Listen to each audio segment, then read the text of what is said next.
Nobody can predict the market. Ultimately, what traders we try to do, we react to the market, we don't predict the market. Data is only good for you to know the generic trend, the generic trajectory of the prices. So what comes down to actually placing a trade?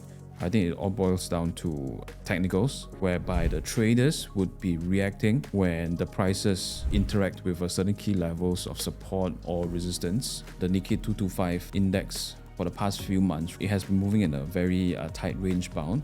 And if the traders, they will step down the time frame to the 4-hourly time frame, they will notice that the RSI, the overbought or oversold levels, have given many very good signals in terms of entry opportunities in their sell trades or in their buy trades. You need to know about different kind of trading indicators and know what kind of market they are, or rather what kind of market condition they are suited for, and therefore only to use the right indicators when you're trading.